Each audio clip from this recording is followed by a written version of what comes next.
Hey everyone, it's Laurie from Cook Scrap Craft and welcome to my channel.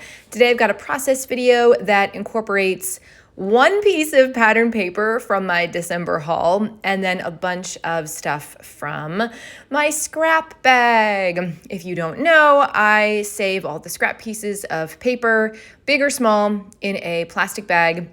And then usually at the end of the month, I go through and try to make some layouts using the scraps. So that's kind of what I'm doing here today. This isn't a very Christmassy layout for the time of week that this is going up, but it's inspired by the musical Frozen. So the photos are of my daughter. She went to my husband's school's concert play, I guess, last March, and got a picture taken with the two actresses who were playing Anna and Elsa because they were doing Frozen Junior. And so I'm scrapbooking them basically. So it's sort of a wintry theme for this month and this week. If you are celebrating Christmas or whatever holiday you've been celebrating, I hope that this month has been a good month for you. And if you are interested in following along with me next year for lots more scrapbooking, including a potential December daily, then click that subscribe button if you haven't done so already. And if you like this video, definitely hit that thumbs up button to give it a like. All right, so I've cut my 4x6 photos down to 4x4, and then I matted them on some brownish cardstock. I think it did have a pattern on it. It was like a piece of brown cardstock with a snow pattern in the bottom corner. So I just used the part that was all brown, although I did really like the snow part. And it could have been a good fit for this if I still had that whole sheet, but I didn't. So the background is Jen Hadfield, I think. And I liked the sort of the cream with the browns. And then I have that pink fresh paper in the center, which is sort of white and light blue. Both of them kind of felt Frozen-y to me, like the blue and the white, obviously very wintry, but even the brown, like the pattern of it just kind of reminded me of something that you maybe would have seen in a Scandinavian town. I don't know. That's just kind of what I was thinking. And since Arendelle is supposed to be like Scandinavian or something, that's kind of what I was going for. Then I have a paper strip down at the bottom, which is from a Heidi Swap sheet. And it says, you can see the word box office on it. And I thought that would be kind of perfect because these are photos from a theater performance. So I knew that I wanted to incorporate that. So basically, I knew that the color scheme needed to be some blues and some browns, some whites and creams. I also had this spare piece of ticket pattern paper, which again, I thought would be perfect for seeing a theater performance. So I'm kind of laying things out just to see how they're going to look and make sure I have a general idea of where they're going to go before I start adhering everything down. And just to get some more pattern papers in there, the ticket colors are sort of a light pink or peach and yellow. So I wanted to add some more of those colors in with some other pattern papers. So I have another piece of pink fresh with stripes on it. I'm creating little banners kind of sticking out from behind.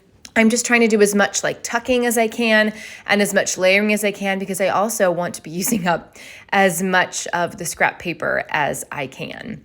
And that's what I'm going for. I have another cut apart piece that's behind the photos, and I think it says Shine, and I liked that because it had some of the white and blue on it. I don't remember what manufacturer that was from, but I wish I could remember these things, but I can't sometimes, so that's fine.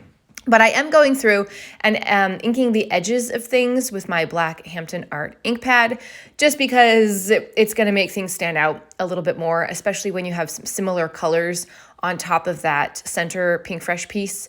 I don't want things to look too much like they're blending in. I want those banner strips to be seen a little bit more. And I think I'm also, it looks like I've started adhering things maybe a little bit. I was taking some of my adhesive squares and, getting ready to put things down. So that's the next step for me. When I kind of find a layout design that I like and I'm pleased with where everything is, then I will go through and carefully start to adhere things down in the exact same spot or as close to the exact same spot as I can get. If I wasn't inking the edges of everything, I would just simply kind of lift up a corner and place an adhesive square behind. That way nothing has to be picked up and moved and then potentially put down in the wrong spot again, because I hate when that happens. But because I wanted to ink the edges of everything and I hadn't done that in advance, I did need to pick things up and then kind of get them moved around a little bit.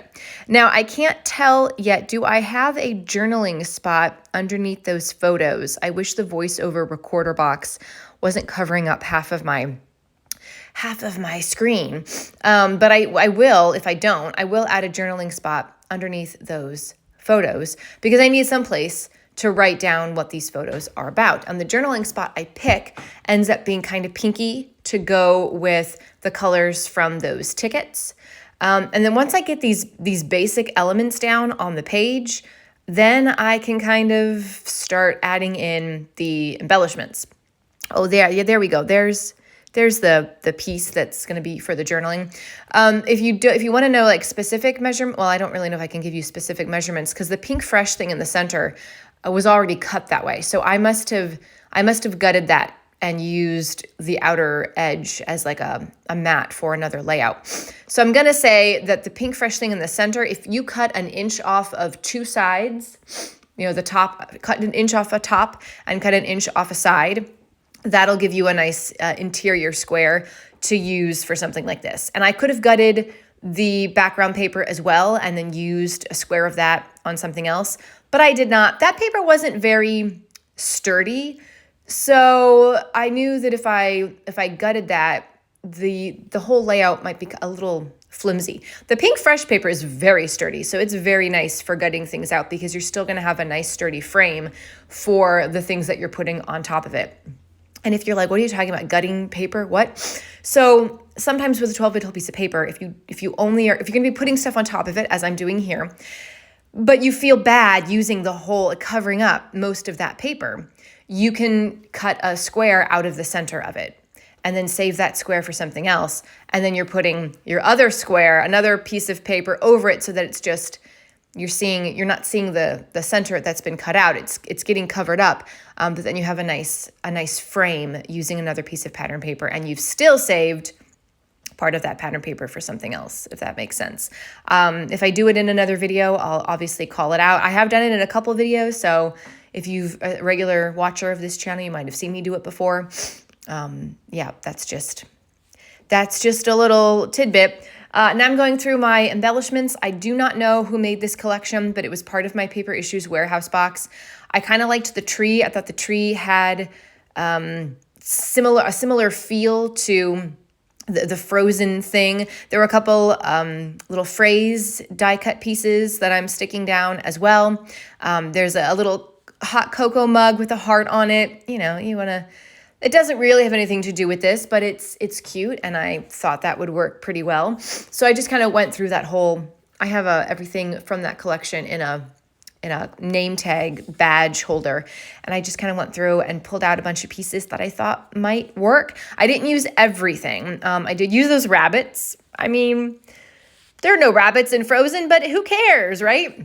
I got them on a page, and they've been used. I could have saved them for like an Easter thing, but I know I don't have any Easter bunny photos, so I'm just going to use them on this because they were kind of cute and like they're woodland animals, and I think that sort of fits.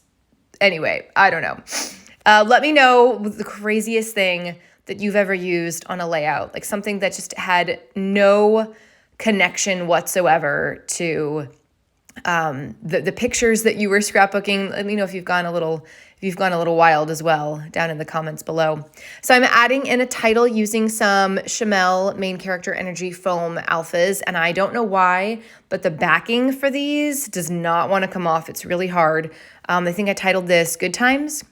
Yeah, and I'm adding a couple of those gold just elements throughout just to kind of tie some of that color in with the title.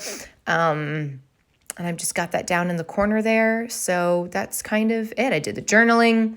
I don't think I do any splatters on this one, although I did think about it toward the end. You can see I have some Nuvo drops out to add a couple of those things to it. And here I'm struggling with the scrapbook pops of color. I forgot that you have to you have to take off the nozzle and then remove a blocking piece on the inside. So that's what you got to watch me do right there because I forgot. I really like that color. I think it's called Rose something. It's just a nice like pinky color. The scrapbook.com pops of color stuff comes out really nicely. I didn't have a whole lot of, embellishments. I didn't have any enamel dots. So I definitely wanted to use something that would just help me expand some of these embellishment clusters, add a little more dimension, and add a little more color. So I'm trying to use my Nuvo drops in a color that I think is called sort of a glittery teal color, and I'm having trouble getting it out of the bottle. So I don't know what that says about Nuvo drops versus scrapbook.com pops of color. I don't have problems getting pops of color out of the bottle, but the Nuvo drops I did, maybe just because they're a little bit older. But I ended up getting a different Nuvo drops color that's not glittery, and that's what I'm using around here because I was able to get some out of the bottle and kind of go through and add just a couple more little dots here and there.